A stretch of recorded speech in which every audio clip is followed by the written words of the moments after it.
Hello everyone, मैं रागनी शर्मा आपका फिर से स्वागत करती हूँ अपने चैनल नॉलेज फॉर सर्चर में। आज मैं फिर से फ्रेंच रेवोल्यूशन के रेस्ट पार्ट को लेकर कोशिश करेंगे कि आज हम इस चैप्टर को कवर कर लें, क्योंकि मेन बातें सभी हो चुकी हैं।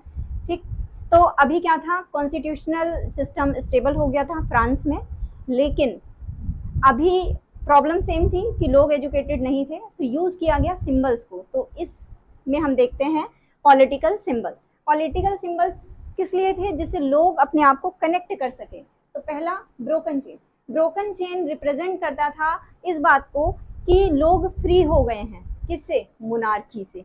उसके बाद the bundle of rods. Bundle of rods क्या है? ये शो कर रहा है यूनिटी को, कि किस तरह से लोगों ने यूनिटी को गेन किया। अगर हम न्यूक्लियर फॉर्म में रहते हैं तो हम स्टेबल नहीं हैं, अगर हम एक साथ रहते हैं तो हमारे पास स्ट्रेंथ है। इसके बाद द ट्रायंगल रेडिएटिंग आई। इसमें आप देखेंगे एनसीईआरटी की बुक में, तो आपको एक पिक्चर गिवन है, उसमें आप देखिए ट्रायंगल है, उसके बीच में आई है, ट्रायंगल है, उसके बीच में आई है, और साथ में रेडिएशन शो कर रहा है। तो आई शो कर रही है विजन टू सी, और ये जो रेडिएशन शो कर रहा है सन की रेज है, कि किस तरह से हम नॉलेज से इग्नोर कर सकते हैं, ब्लाइंड चीज़ों को, ब्लाइंड ट्रस्ट किस तरह से हटाया जा सकता है। इसके बाद स्पेक्ट्रा। स्पेक्ट्रा शो करता है रॉयल फैमिली की पावर को, यानी कि राजा का मानदंड, सिंबल ऑफ रॉयल्टी। ठीक है, इसके बाद नेक्स्ट जो हमें सिंबल देखने को मिलता है, snake biting its tail to form a ring, symbol of eternity. यानी कहाँ से स्टार्ट है, कहाँ पर खत्म है, वो नहीं है। स्नेक बाइट कर रहा है, यानी आपको एक रिंग फॉर्म में दिखाई देगा, सिंबल ऑफ एटर्निटी, यानी अखंडता का प्रतीक है। ठीक, इसके बाद नेक्स्ट पार्ट है रेड पेरिगन कैप। ये कौन पहनते थे? ये कैप इस बात का सिंबल थी कि ये पर्सन पहले स्लेव था और अब वो हो गया है फ्री। इसके बाद हम देखते हैं ब्लू वाइट रेड कलर की एक लेडी शो की गई है, जो शो कर रही है फ्रांस के फ्लैग के कलर्स को। ठीक है, national colour of France. Winged woman. Winged woman क्या शो कर रही है? कॉन्स्टिट्यूशन को। और उसके बाद law table. Law table represent करती है कि there is same rule for everyone, जिसे बोलते हैं अधिकार घोषणा पत्र, जो कि ये बताता है कि किस तरह से लोगों के अंदर इक्वालिटी की फीलिंग को। Reason of terror. Reason of terror जो है क्या था? लोगों ने जिस नेशनल असेंबली को सेलेक्ट किया था, उसी ने उनके आसपास ऐसा एटमॉस्फेयर क्रिएट कर दिया कि लोग खुद ही उसे अवॉइड करने लगे। उसका रीज़न क्या रहा? 1793 से 1794 तक वहाँ पर रॉबर्टस्पियर ने रूल किया, और यहाँ पर उन्होंने पनिशमेंट का एक नया तरीका अपनाया, जो कि था ग्लूटेन। ग्लूटेन में क्या था कि इसमें 2 प्लेट्स होते थे, और जिसको हम एक्यूज मानते थे, उसको पनिशमेंट के लिए उसकी नक को रखा जाता था और ब्लेड से उसकी नेक को कट कर दिया जाता था। अब इन्होंने ये तरीका कहाँ अपनाया? इन्होंने हर एक पर्सन को इस तरह का पनिशमेंट दिया, जो बेशक उनकी ही असेंबली का पार्ट होता था, उनकी ही पार्टी का पार्ट होता था, जितने भी मोनार्की को बिलोंग करने वाले थे, जितने कंट्री के एनिमीज थे, सबके लिए पनिशमेंट का कॉमन तरीका था। अब इन्होंने क्या क्या चेंजेस किए? इन्होंने ऐसे लॉ लगा दिए जिसमें इन्होंने वेजेस, मैक्सिमम वेजेस और मैक्सिमम प्राइस को स्टेबल कर दिया, चाहे पीजेंट उस पर कितना ही क्यों ना खर्च करे, रेट उसका फिक्स कर दिया, जिसकी वजह से पीजेंट भी इनके अगेंस्ट हो गए थे। इन्होंने मीट और ब्रेड को का रेशो बना दिया था कि आप इतना ही परचेज कर सकते हैं, आप इतना ही यूज़ कर सकते हैं, चाहे रिक्वायरमेंट कितनी ही क्यों ना ज़्यादा हो। इन्होंने पीजेंट्स को फोर्स कर दिया था अपने ट्रांसपोर्ट अवेलेबल करा दिया था गेन को सेल करने के लिए। जो कॉमन फीचर्स को कैरी करने के लिए उन्होंने जो मदाम वर्ड था उसको कैंसिल करके सिटोयन और सिटोयिनी टर्म्स यूज़ की जाने लगी थी सिटीजन्स के लिए। चर्चेस को बंद कर दिया। अब भाई किसी के रिलीजन को पूरी तरह से ख़त्म करना ये सही तो हो ही नहीं सकता, आप खुद सोचिए, है ना। तो चर्चेस जो थे इनको बंद कर दिया गया, वहाँ पर या तो ऑफिसेज बना दिए गए या पूरी तरह से उनको शट डाउन कर दिया गया।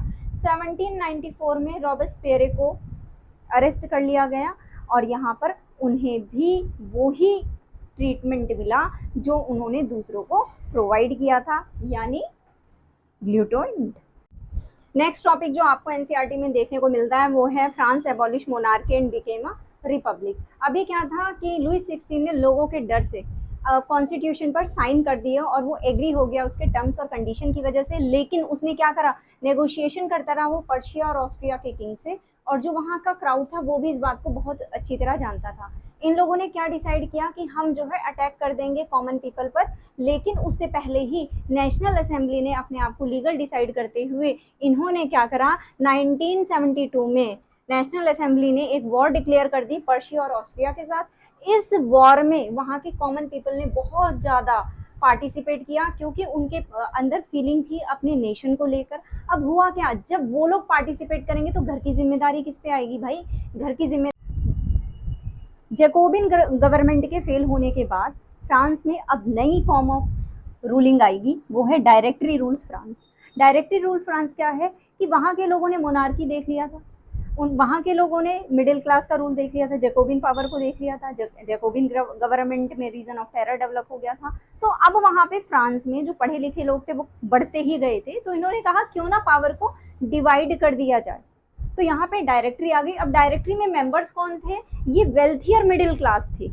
वेल्थियर मिडिल क्लास है, ये वेल्थियर मिडिल क्लास कहाँ से आई, जो थर्ड स्टेट का मिडिल वाला सेक्शन था जिसके पास मनी थी, उसने आपको अब ग्रोइंग कर लिया था, उस पार्ट ने रूल करना शुरू किया। तो इन्होंने सबसे पहले क्या करा, वोटिंग राइट में चेंज किया। वोटिंग राइट में इससे पहले जैकोबिन गवर्नमेंट ने क्या किया था, एज 21 कर दी थी और वोटिंग पावर सबको दे दी थी। तो इन्होंने उस चीज़ को फिर से रिड्यूस कर दिया। इन्होंने एज में कोई चेंज नहीं किया, लेकिन उन्होंने कहा कि वोटिंग पावर उसके पास होगी जिसके पास प्रॉपर्टी होगी, non property owned person can't vote. इससे लोग अनसेटिस्फाइड हो गए। दूसरी बात, यहाँ पर इन्होंने गवर्नमेंट में दो सेक्शन बना दिए, टू लेजिस्लेटिव स्टेटस बना दिए, एक था डायरेक्टर्स का और एक था एग्जीक्यूटिव मेंबर्स का। अब जब पावर का डिवीजन हो जाता है तो सबसे पहले डिस्प्यूट्स होते हैं। यहाँ पर वो दोनों ही, जब ये उसे बुलाता था, हेड बुलाता था, वो नहीं जाते थे, वो बुलाता था, ये नहीं आता था, ये कुछ राइट कहता था, वो वहाँ चला जाता था। तो कहीं ना कहीं इतनी डिस्प्यूट्स हो गए, कोई रूल नहीं बन पाया, रूल भी ये ढंग से नहीं कर पाए। तो यहाँ पर आ जाएगा अब हमारा कौन, फ्रांस के अंदर वास्ट चेंज करने वाला militia dictator Napoleon Bonaparte. Did women have revolution, यहाँ पर हमने स्टार्टिंग से ही देखा कि वुमेन्स ने हमेशा सपोर्ट किया। ठीक है, जो हमारा थर्ड स्टेट था, थर्ड स्टेट की वुमेन जब उनके हस्बैंड्स रेवोल्यूशन का पार्ट बन गए और वो नेशनल असेंबली उन लोगों ने ज्वाइन कर ली, तो उसके बाद घर की जिम्मेदारी किस पे हुई, उन पर। ठीक है, घर की जिम्मेदारी के साथ साथ अर्निंग की भी रिस्पॉन्सिबिलिटी उन्हीं की हो गई। तो वुमेन्स ने बहुत ज़्यादा स्ट्रगल किया फ्रेंच रेवोल्यूशन के टाइमिंग पे। उन लोगों ने डिमांड की कि उनको भी राइट मिले।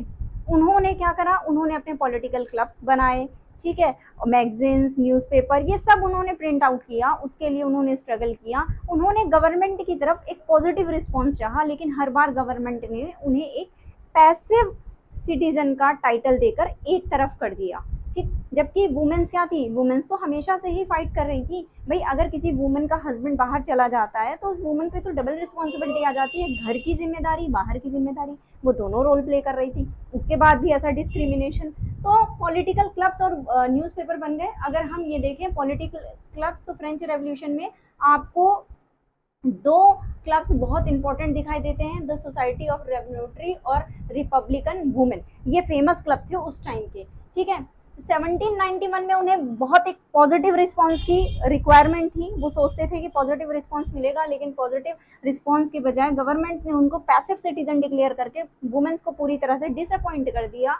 लेकिन जब रेवोल्यूटरी गवर्नमेंट आई, मीन्स टू से दैट जब जैकोबिन गवर्नमेंट आई, तो उन लोगों ने क्या करा, उन लोगों ने उनको वोटिंग राइट तो तब भी नहीं दिया, वोटिंग राइट ना देकर, लेकिन उनकी जो कंडीशन थी उसमें थोड़ा सा इम्प्रूवमेंट किया गया। क्या इम्प्रूवमेंट किया, वुमेन्स की स्कूलिंग कर दी गई। पहले क्या था, जो अपर क्लास थे उनकी ही गर्ल्स पढ़ती थी, लेकिन अब जो था मिडिल क्लास के लिए भी उन्होंने क्या करा, स्कूलिंग प्रोवाइड कर दिया। मैरिज एक्ट बन गया, मैरिज को रजिस्टर्ड किया गया। मैरिज डिवोर्स के लिए मैन और वुमेन इक्वली अप्लाई कर सकते थे। तो कहीं ना कहीं उनकी कंडीशन सुधरी थी, लेकिन जितना वो चाहती थी उतना नहीं मिलेगा। अगर हम देखते हैं फ्रेंच रेवोल्यूशन में वुमेन्स के लिए सबसे ज़्यादा सपोर्टिव रोल प्ले किया था ओलंपी डी गॉग्स ने। बाद में इन्हें भी अरेस्ट कर लिया गया था क्योंकि ये डिमांड्स बहुत अच्छे से कर रही थी। ठीक है, 1946 में जाकर वुमेन्स को वोटिंग राइट मिला था। 200 ईयर तक उन्होंने स्ट्रगल किया था। लेकिन ये जो डायरेक्टरी गवर्नमेंट आई थी, इन लोगों ने क्या करा था, वुमेन्स के जितने भी क्लब्स थे इन लोगों को पूरी तरह से बैन कर दिया गया था, और जो इस तरह की पॉलिटिकल डिमांड करने वाली वुमेन्स थी उनको अरेस्ट कर लिया गया था। नेक्स्ट टॉपिक एनसीईआरटी में देखने को मिलता है the evolution of slavery. Slavery जो था क्या था, वहाँ के लोग खुद काम नहीं करना चाहते थे। टी, कॉफ़ी, इंडिगो के प्रोडक्शन के लिए ये लोग क्या करते थे, अलग अलग जगहों से लोगों को लाते थे और अपने फील्ड्स में काम करवाते थे। ठीक है, इस समय यूरोप, अफ्रीका, अमेरिका, इन लोगों ने अपने आप में एक ट्रायंगल रिलेशन क्रिएट कर लिया था। ये लोग क्या करते थे, स्लेव्स को अटलांटिका से लाते थे और कैरेबियन सी तक, Atlantic to Caribbean sea 3 month के लॉन्ग रूट को कवर करके स्लेव्स आते थे और प्लांटेशन के वर्क के लिए इनका यूज़ किया जाता था। ठीक है, नेंटिया और वेलेंटिया ये प्लेसेस हैं। इन्होंने क्या करा, इन्होंने अपनी स्लेवरी के बिहाफ पर बहुत ज़्यादा अर्न कर लिया था, डेवलप कर लिया था। इस स्लेवरी को लेकर समय समय पर आर्ग्यूमेंट्स होते रहे, लेकिन किसी भी गवर्नमेंट ने ये नहीं सोचा कि इसको ख़त्म कर दिया जाए, क्योंकि गवर्नमेंट की अर्निंग का सोर्स क्या होता है, अपर क्लास, है ना। तो उनके वर्क को कौन मेंटेन करता था, यही लोग करते थे। तो जिसकी वजह से कि कोई भी गवर्नमेंट इनके अगेंस्ट कोई भी रूल नहीं बना पाई।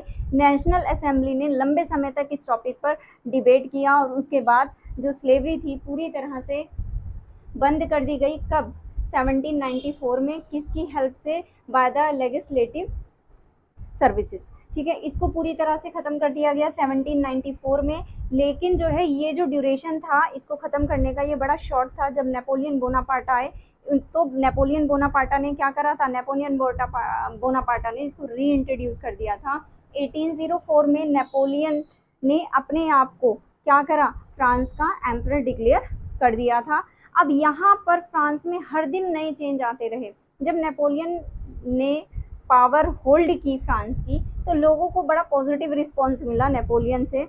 नेपोलियन लेकिन कुछ ही समय बाद इसकी भी जो आर्मी थी वो कॉमन गलियों में देखी जा सकती थी। इसने क्या क्या चेंज किए वो देखने वाले थे। इसने प्राइवेट प्रॉपर्टी के प्रोटेक्शन का रूल बना दिया, यानी प्रॉपर्टी हर कोई रख सकता था, उसको प्रोटेक्ट करने का राइट दे दिया। इसने यूनिफॉर्म सिस्टम ऑफ वेटेज कर दी, यानी जो स्टॉकिंग वाला मटेरियल था या डिस्क्रिमिनेशन इन वेटेज था उस चीज़ को पूरी तरह से ख़त्म कर दिया गया। डेसिमल सिस्टम इसने यूज़ किया मेज़रमेंट के लिए। तो देखा जाए तो फ्रांस को मॉडर्नाइज करने का क्रेडिट किसे जाता है, नेपोलियन बोनापार्टा को जाता है। लेकिन जिस समय नेपोलियन था, नेपोलियन की अगर हम पर्सनल लाइफ को देखते हैं तो उसको भी धोखा उसी के अपनों ने ही दिया था। वो आप कहाँ पढ़ोगे, वो आप डिटेल में जाके नेपोलियन को रीड करोगे 10th क्लास में। लेकिन नेपोलियन अपने आप एक मिसाल था मॉडर्नाइजेशन की। 1814 में at the battle of Waterloo वो हार गया था। ठीक है, वहीं से नेपोलियन पूरी तरह से ख़त्म होता चला गया। यहाँ पर अगर हम देखते हैं तो हमारी कंट्री में टीपू सुल्तान, राजा राम मोहन राय फ्रेंच रेवोल्यूशन से बहुत ज़्यादा इंस्पायर्ड थे। ठीक है, अब इसमें चैप्टर में बहुत सारी चीज़ें हैं जो आप रीड करेंगे। चैप्टर को पूरी तरह से गेन करने का तरीका यही है कि आप एक बार वीडियो देखिए, चैप्टर को रीड कीजिए, फिर दोबारा से वीडियो को देखिए, तो आपको चैप्टर पूरी तरह से क्लियर हो जाएगा। याद रखने वाली बात यह है कि फ्रांस में एवरी डे मॉडिफिकेशन हुआ, एवरी डे चेंजेस आए। ठीक है, अगर हम वुमेन्स के वोटिंग पावर की बात करते हैं तो पूरे वर्ल्ड में फर्स्ट कंट्री जिसने वोटिंग राइट दिया वुमेन्स को वो है न्यूजीलैंड। इन्होंने 1899 में इसके लिए स्ट्रगल करना स्टार्ट कर दिया था। 1900 में रूल बन गया था और 1901 में सबसे पहले वुमेन्स ने वोट किया था न्यूजीलैंड में। अगर हम बात करते हैं इंडिया की, तो इंडिया में 1919 में भारत सरकार अधिनियम 1919 में वुमेन्स को वोटिंग राइट मिल गया था। Thank you for watching my video. Chapter को अच्छे से समझिए, पढ़िए, लिखिए, वीडियो को अच्छी तरह देखिए। मेरे चैनल को लाइक, शेयर और सब्सक्राइब कीजिए। इंस्टा पर मुझे फॉलो कीजिए। और कुछ आपकी रिक्वायरमेंट है तो प्लीज़ उसके लिए मुझे कमेंट कीजिए। Thank you.